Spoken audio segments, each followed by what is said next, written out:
আল্লাহ রাসূল সাল্লাল্লাহু আলাইহি ওয়াসাল্লাম বলেন, আফজালুস সিয়ামি বা'দা রমাদান শাহরুল্লাহিল মুহররম। আল্লাহ রাসূল সাল্লাল্লাহু আলাইহি ওয়াসাল্লাম বলেন, রমজানের পরে নফল রোজা সময়ের মধ্যে থেকে সবথেকে উত্তম নফল রোজা হলো আল্লাহর সম্মানিত মাস মুহররম, এই মুহররমের রোজা।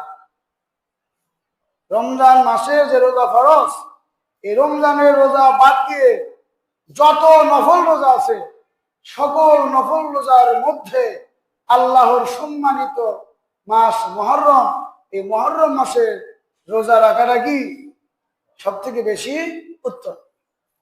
আর হাদিসের শেষের অংশ কি আল্লাহ রাসূল বলেন, আফজালুস সালাতি বাদাল ফরিজাতি সালাতুল লাইলি। ফরজ নামাজের পর সর্বোত্তম নফল নামাজ হলো সালাতুল লাইলি, রাতের নামাজ, অর্থাৎ তাহাজ্জুদের নামাজ। তাহলে এখান থেকে আমরা একটা জিনিস পরিষ্কার বুঝলাম, নফল যত রোজা আছে সকল রোজার মধ্যে থেকে শ্রেষ্ঠ নফল রোজা হলো মুহররম মাসের রোজা রাখা। আর একটা হাদিস শুনেন,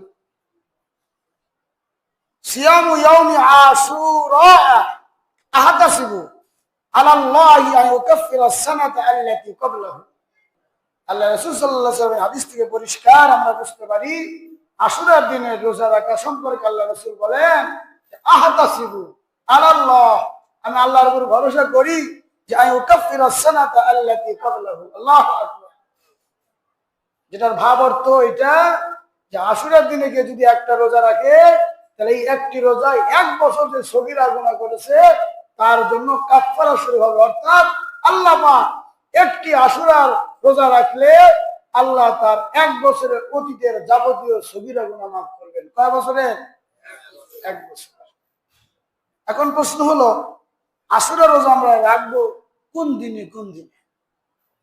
কারণ হাদিসে আশুরার ফজিলত বর্ণনা করা হয়। নবী করিম সাল্লাল্লাহু আলাইহি ওয়াসাল্লামের হিজরতের পূর্ব থেকেই, রাসূলুল্লাহ যখন মক্কা ছিলেন, অনেক আগে থেকেই, রাসূলুল্লাহ সাল্লাল্লাহু আলাইহি ওয়াসাল্লাম দুনিয়াতে আসার পূর্ব থেকেই এই আশুরার 10 তারিখে রোজাটা ফরজ ছিল। যখন রমজান মাসে রোজা ফরজ হয়, তখন আল্লাহ নবী সাল্লাল্লাহু আলাইহি ওয়াসাল্লাম বলেন, এরপর থেকে তোমরা রমজান মাসে রোজা রাখবে 1 মাস, আর এই আশুরা 10 তারিখে যে রোজা, সেটা কেউ রাখতে চাইলে রাখতে পারো, না চাইলে না পারো। আশুরার দিনে মদিনার ইহুদিরা, তখন তো আহলে কিতাব ছিল, তারা এই 10 তারিখে খুব সম্মান প্রদর্শন করে এবং সকলেই রোজা রাখে। তখন নবী করিম সাল্লাল্লাহু আলাইহি ওয়াসাল্লাম সাহাবাদের জিজ্ঞেস করেছিল যে, ও আমার সাহাবারা, এই দিনে তারা কি করে? বা তাদেরকেই আল্লাহ রাসূল সাল্লাল্লাহু আলাইহি ওয়াসাল্লাম জিজ্ঞেস করেছিল। আল্লাহ রাসূল ওই সমস্ত ইহুদিদেরকে যারা এই দিনে সম্মান প্রদর্শন করে এবং রোজা রাখে, যে তোমরা আজকের দিনে কেন রোজা রাখো?